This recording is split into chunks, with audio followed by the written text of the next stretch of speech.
marka hore ilaahay baa mahadle marka xigtana 20kii bishii labaad 2021 goor saacadu ahayd 18:49 PM waxaa jirtay dhacdo ka dhacday saldhigga booliiska Maxamuud Haybe taasoo dhex martay ciidanka booliiska saldhigga iyo gabadh la yiraahdo Ooda Garays iyo hooyadeed iyadoo social media ama baraha bulshada si xaqiiqada ka fog loogu buunbuuniyay ayaamahan aynu soo dhaafnay haddaba waxaanu bulshada u iftiiminaynaa xaqiiqada dhabta ah sida ay wax u dhaceen iyo sidii loo dhameeyey 20kii bishii labaad 2021 abaaro 18:49 gabadh la yiraahdo Ooda Garays iyo hooyadeed Suleekha Cabdulaahi gaari Suzuki ah oo ay wateen ayaa si xoog ah ku soo galay saldhigga booliiska Maxamuud Haybe goor gobol ku dhacay kala joogsan waayay askarigii waardiyaha ka ahaa oo qori ku hayay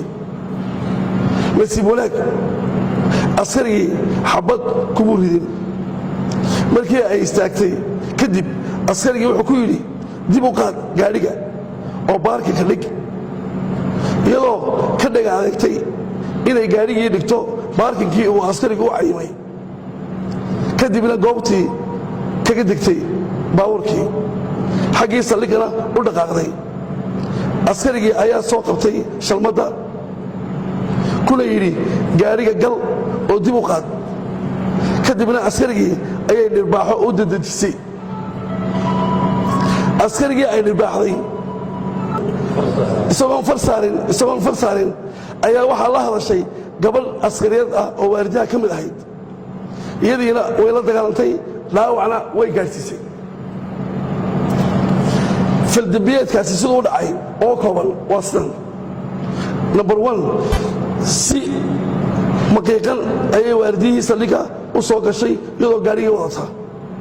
number 2 dib markii u qaad lagu yidhi way diiday gaadhigiina way ka degtay xaggii saldhiggana way u dhaqaaqday number 3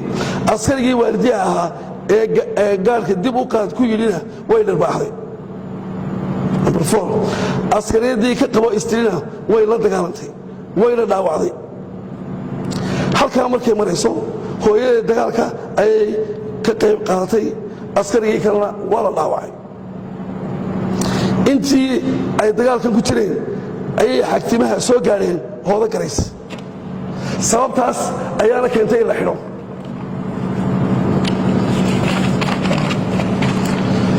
xariga kadib waxaa ciidanka booliiska u yimid odayaasheedii oo uu ka mid yahay caaqilkeedii waxay ka garaabeen salkii khaladka ahaa ee ciidanka booliiska lagula kacay haaligelinna way ka bixiyeen wixii meeshaa ka dhacay waxaanay codsadeen in loo sii daayo eedaysanayaasha waxaanay ballan qaadeen in aanay wax dambe oo khaldaad ah ku samayn doonin ciidanka booliiska taasoo ku cad nootaayada sharciga ah ee halkan aan idinka tusayo iyagoo oo miyirkooda iyo maankoodaba qaba ayay hooda iyo hooyadeedba saxiixeen nootaayada sharciga ah oo lagu sii daayay iyo odayadoodii iyo caaqilkoodii iyo waxgaradkoodiiba waxaa nasiib darro ah in ceebayn iyo sumcadilis loo geliyo baraha bulshada ciidanka booliiska iyadoo aan ciidanka booliiska waxba laga weydiinin ilaa hadda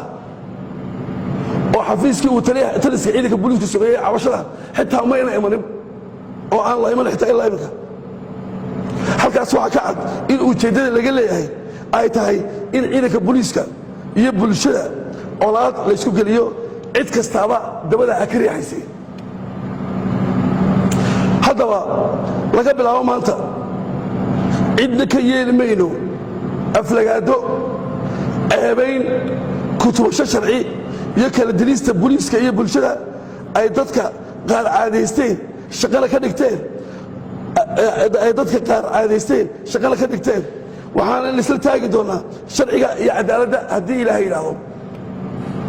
arrintan hoola garays iyo hooyadeedna garsoorka iyo cadaaladda ayaanu horgeyn doonnaa haddii ilaahay yidhaahdo